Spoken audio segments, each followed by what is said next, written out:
And in doing so, I want to start with this quote again from Jim Collins, who we referenced a number of times last week.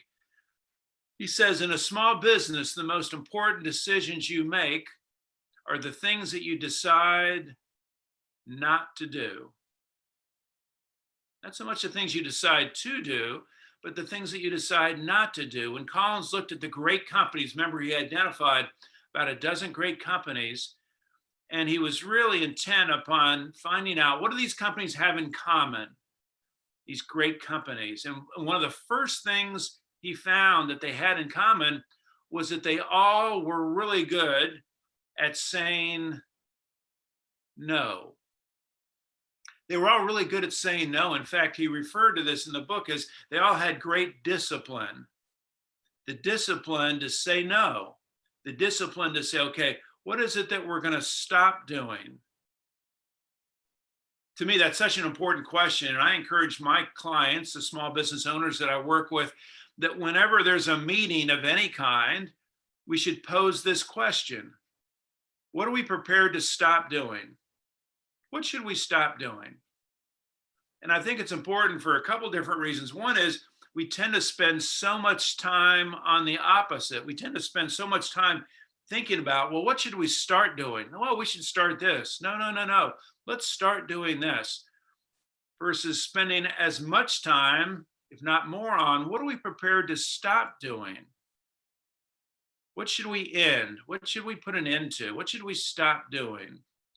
And so I hope that as we're in the beginning of this new year and you're doing your planning, that you consider this question. What are we prepared to stop doing?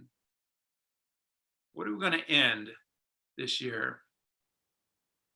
Okay. So now, as looking at the page in your workbook, you'll say, so again, asking this important question, what's the most recent thing that we have stopped doing? Any examples? Let me pause for a moment. I'd like to hear maybe a couple examples from you all of things that you decided this year, okay, we're going to stop doing. Any examples? Oh yeah, I got one. Yeah, go ahead, Rick. I'm going to stop giving away 5 free services with a bicycle purchase. And what led you to that decision? Realizing that is not common industry practice or even close. I was under the assumption that most bike shops gave a lifetime of free work on the bike or something to that effect, and just kind of peeking around other people's policy sites and stuff, and doing my own incognito calling and whatnot. I'm finding out that is not really true. If they say lifetime, they pretty much mean lifetime. You can bring it in. Well, but we're not doing the full service like I had been under the impression 5 times for free. Any other examples of something that you've decided for your business we're going to stop doing? We're just going to stop doing that. So this Stop is Julie. attending so many conferences. This is Eleanor. Yeah, So- Eleanor, go ahead. Yeah, just stop attending so many conferences. So, because I used to attend a gazillion conferences and webinars. So reducing that number. So Eleanor, being more strategic about your time. Yep. Sounds like. Yeah. Yeah, that's good. Very good. How about one more? Something else. Someone's decided this year we're going to stop doing blank. This is Julie. I will say that we are going to stop automatically offering 2 scholarships for treatment services per month, because when they're automatic, we can always find someone to give away free services to without really finding out if they have any means to pay for the services. So it became just a thing like, oh, we have a scholarship, let's give it, without even realizing that they were rolling up in a Bentley. So that's not good, not good business strategy. And removing the piece of approving full scholarships from mid-level, we took it up a step for those approvals because we saw from a revenue standpoint, it really wasn't helping us. And we weren't necessarily helping the right people either. And then just a fun little thing that we did, we decided that we were going to stop making Fridays just casual Friday. On Fridays, everybody could wear jeans. And so we decided we were going to stop that and allow people to wear jeans every day of the week, because it really doesn't matter if they're paired with a nice shirt, then and it helps cut down on dry cleaning bills and helping people that are maybe struggling as a result of their partner or husband or wife being out of work related to COVID and stuff. So those are just two fun things with STOP. Great examples. So great companies are disciplined in that for everything they say yes to, they're also willing to say no to something else, some balance between saying yes and saying no. So now I want us to think a little bit about growth and company growth. And let's see, I need a volunteer. Hey, Mike, would you like to be my volunteer here for a moment? Yeah, go ahead. Okay, so Mike's business has secured a very successful consulting company. That's us, the rest of us, to come into his company on a Monday morning and help him decide whether his company is ready for growth this year. Are they prepared for growth this year? So we're a team, and we've all walked into Mike's business on a Monday morning. And again, we're charged with looking at everything in his business to try to decide whether Mike's company is ready and capable of growth in 2021. So here's what I'd like for each of you to think about. As we're walking around his business and we're talking to people and we're looking at reports, we're studying everything in his business, what is it that we might see that would cause us to think that Mike's business is not ready for growth? Not ready for growth. What would be some examples? Yeah, Diamala, go ahead. Not organized, no structure. Poorly organized, chaos, right? If we saw chaos, if there was a lack of systems, policies, procedures, not organized, that's certainly a great example of a sign of a company not ready for growth. What else comes to mind? This is Helen. I would take a look at the balance sheet to look at the current ratio and debt to equity. That's one of the first things I'd pull. Yeah, there we go. We're going to ask for his financials, both his income statement, balance sheet, particularly the balance sheet, as we'll talk about in module 4. And we're going to look at his liquidity. Does he have enough cash to grow the business? Does he have enough capital, the ability to borrow money, current assets minus current liability? We're going to take a hard look at his financials and make sure that he's got good financials to support his plans for growth. What else would give us concern about his company's preparedness for growth? Besides the financial, the roles everybody is playing in their company, to see how they're organized and how they're working as a team to take it to that mission and vision that they have. Yeah, Margarita, that's a great example. We would want to look at maybe like an org chart and see how the company is organized in terms of people. And does he have the right team to grow his business? Does he have the right people in the right seats? Something we'll be talking about in depth in module 3. So does the right roles in place, the right positions? Is the company organized in terms of his people? What else? Anything else that we'd look at and would cause us to be concerned about Mike's company's growth this year? Depending upon what type of company it was, if there were any regulatory reports or state reports or certifications and things like that, seeing if they've been able to uphold those and be compliant with them. So from a compliance standpoint. Yeah, compliance. Are they in line with county, state, federal regulations? Are they taking care of all the forms and everything that needs to? Have they paid their taxes? Are they okay with the IRS? Yeah, we want to make sure in terms of regulations that they're compliant with everything that they need to. We'd probably want to see a business plan, right? We'd like to know that Mike has documented his plans for growth, that he's got the right strategy, the right tactics, that he's documented his plans for growth. Anything else that comes to mind that we would want to look at and see to determine if Mike's company is ready for growth? Anything else? We've come up with a good list. So Mike, good news. We've analyzed all of what we've talked about, and we've all agreed your company is ready. You're ready for growth. I pose that question because as we were thinking about Mike's business, my guess is you were thinking about your business, right? Is my company organized for growth this year? Do I have the right systems, the policies, procedures, checklists?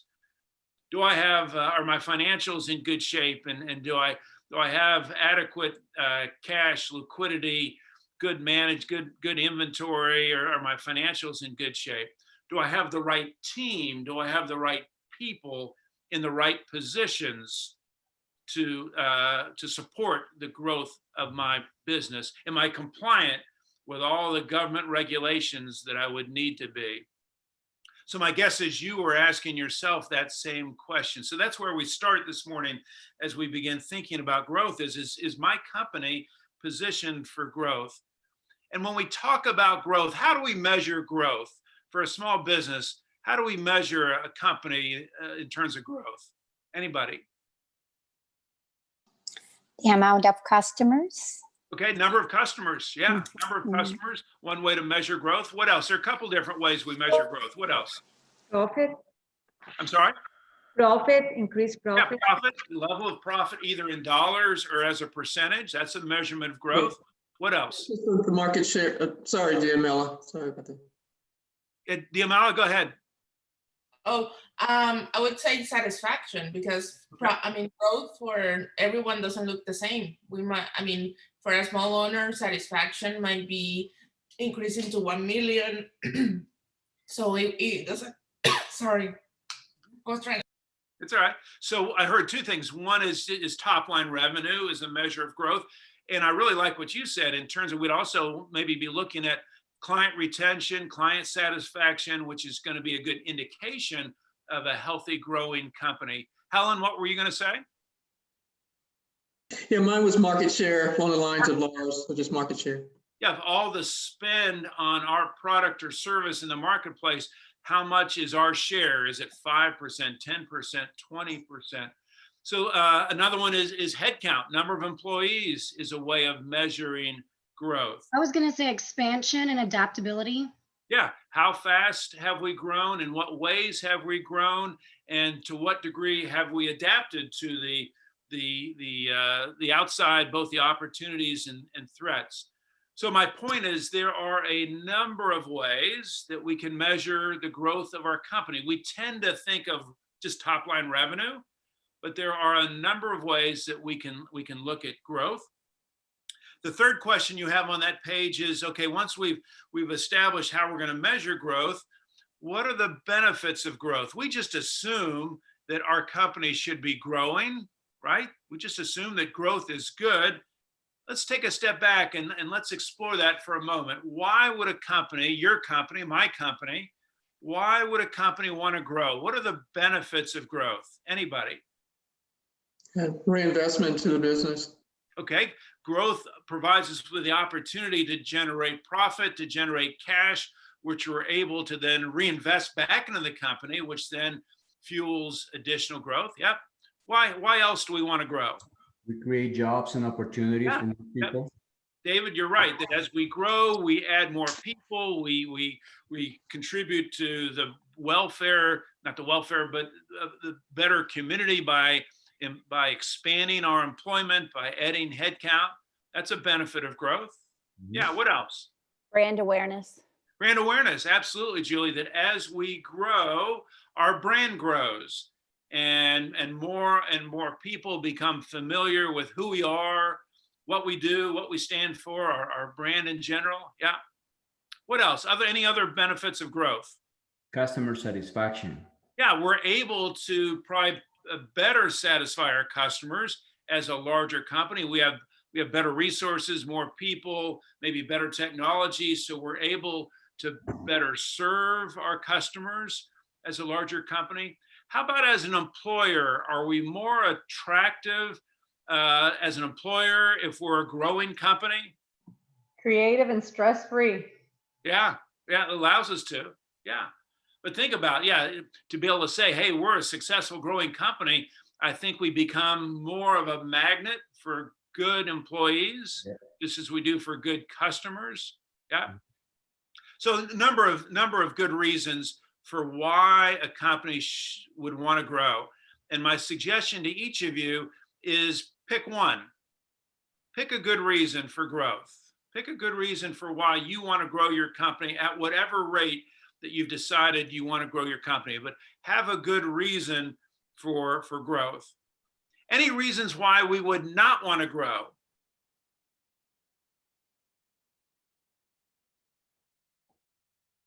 Any reasons for saying, you know Ready what? for it yet? I'm sorry, Rick? Too small, not ready for it yet.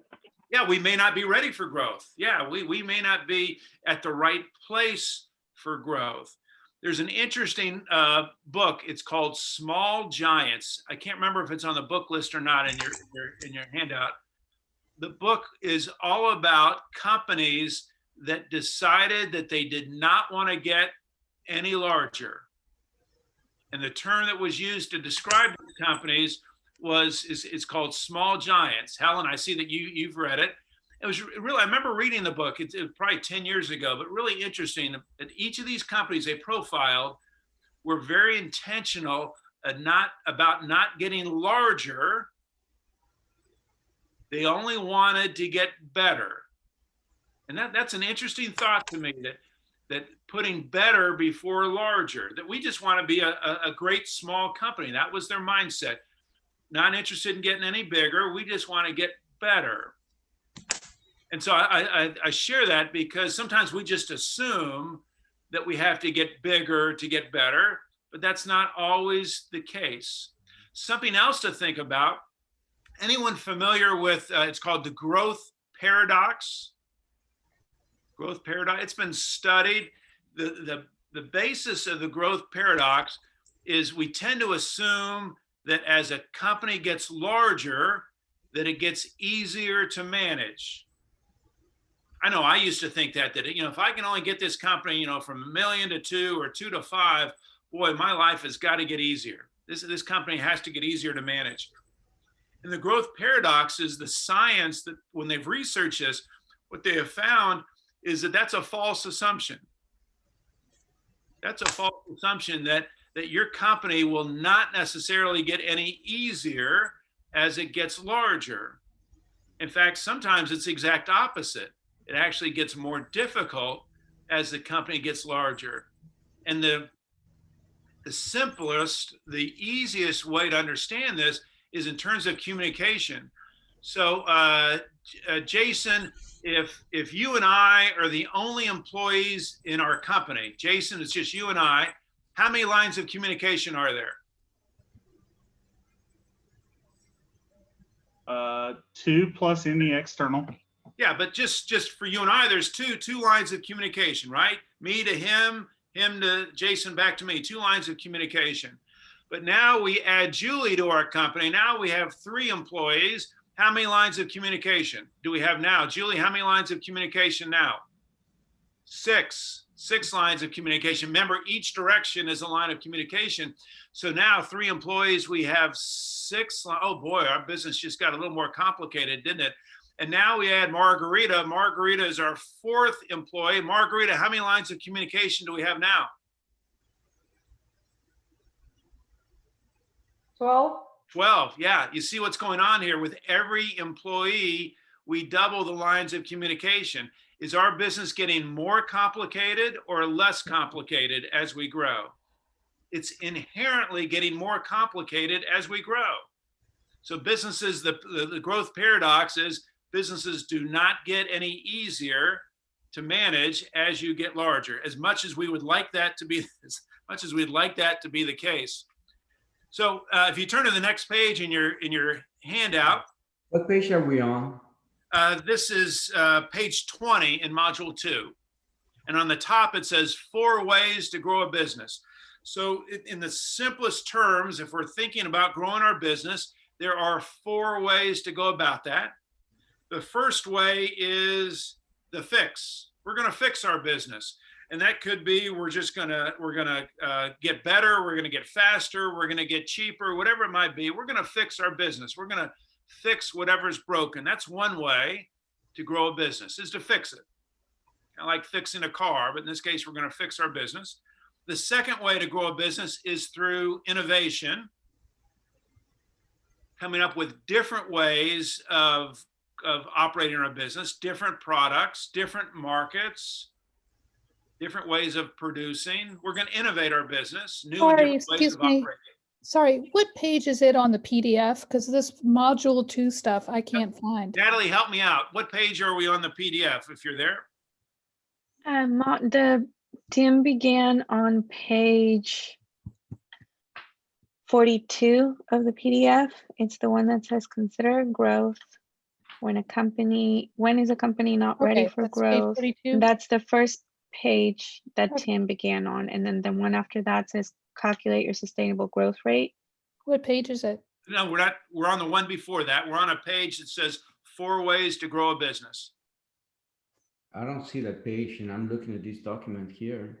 Yeah, me Tim, neither. our packet doesn't have that page. I'm sorry. I'm very sorry. So I'm sorry. We'll find a little space on one of the pages and you can jot these down. We'll make sure we add that. 4 ways to grow your business. Number 1 way is to fix the business. The second way is to innovate the business. The third way to grow your business is through what we call scaling the business. Scaling means building additional capacity for growth. Could be adding employees, adding space, adding more equipment, but scaling your business, adding capacity. And then the fourth way to grow your business is through acquisition, through purchasing another business and maybe a similar business. And we saw a lot of acquisitions last year, both small and big companies. Now, these are not mutually exclusive, meaning you can pursue more than one of these. You could try to fix your business and try to scale it. You could try to innovate it and do an acquisition. But these are just, as you're thinking about growing your business, 4 different ways to think about in terms of growing your business. Tim, excuse me, what's number 2 again? Number 2 is innovate. So fix, innovate, scale, and acquire.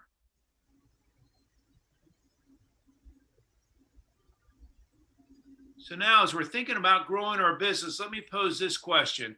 Is it possible for a business to grow too fast? Yes. Yeah. So I remember thinking about this a number of years ago when I saw a statistic from the United Nations, And what they found is that globally, more people on this planet die from indigestion than starvation. Think about that for just a moment. More people die on this planet from eating too much than from eating too little. And I remember when I saw that statistic, I thought, well, one, that's interesting. And then secondly, I thought that's what happens to small businesses. I think more small businesses die, go out of business, go bankrupt from growing too fast than from not growing fast enough. And then not long after that, I saw a statistic that supported this, that showed that when they studied bankrupt companies, over 50% of small businesses that went bankrupt had record sales the previous year. Over 50% of companies that went bankrupt had record years the previous year. So is it possible to grow too fast? Absolutely. Absolutely. So while we're thinking about growth and how fast we want to grow, we want to be mindful of, if we choose to grow, we choose for the right reason, we want to determine what's an appropriate rate of growth. How fast should I grow my company? And one way to think about this is it's similar, I think, to the decision that you make every time you get in your car. Consider this. Every time you get in your car, you have a destination in mind, right? I got to go to the store. I got to go to the bank. I've got to go meet somebody for lunch. So you're in your car, you know where you're heading, and then you make a decision about how fast you're going to drive. We all do, right? Drew gets in his car. He says he's going to the store. I got to get there in about 5 minutes. I'm a little short of time. Laura is going to meet somebody for lunch, cross town. Wow, I'm running a little bit behind. I gotta drive fast because I got to be there in a half an hour. Every time we get in our car, we make a decision about how fast we're going to drive.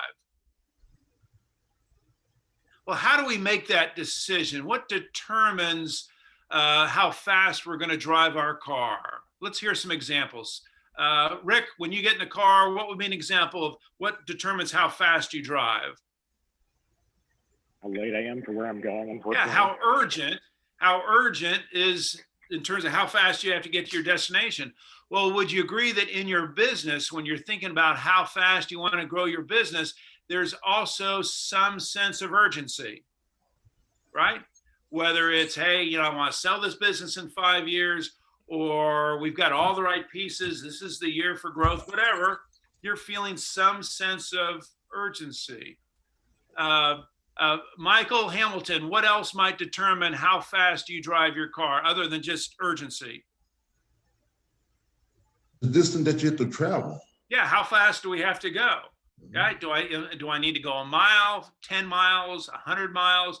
Same thing in business, right? When you're deciding how fast to grow your business, you've decided that, hey, I want to get to, you know, my vision for the company is X, and that vision determines how fast you want to go this year to get one step further to that vision. So yeah, the distance you need to travel. Amy, how about for you? You get in the car, what might determine how fast you're going to drive? How comfortable or what the conditions are like that I'm driving in? Yeah, what the conditions are. Is it raining? Is it snowing? Is there a lot of traffic?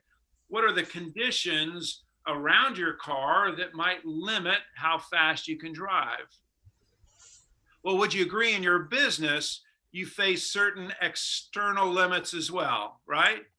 You face limits like, okay, how much capital do I have to grow this business? How much market share is possible, you know, in terms of growing my business? Do I have enough resources, enough inventory to grow my business? So there are certain constraints, external constraints that impact the speed of our business, how fast we grow. Here's another example. Would you agree that some cars are designed to go faster than others? Yeah. Years Yes. ago, I used to own a little Mazda Miata. Boy, I miss that car. I had so much fun driving that car, a little sports car. There was only one problem. I drove too fast. And I got a couple of tickets, and I thought, I can't drive this car because I can't help but go fast when I go on the streets. So I ended up selling the car and getting a regular four-door sedan. How boring is that? I miss that sports car, but boy, I could drive fast in that car. Some businesses are designed to grow faster than others. Would you agree? Some businesses, just like cars, some businesses are designed to grow faster than others. So then we come back to this basic question: how do I decide how fast to grow my business? And I would be asked that question frequently by clients, and I never had a really good answer until I came across a formula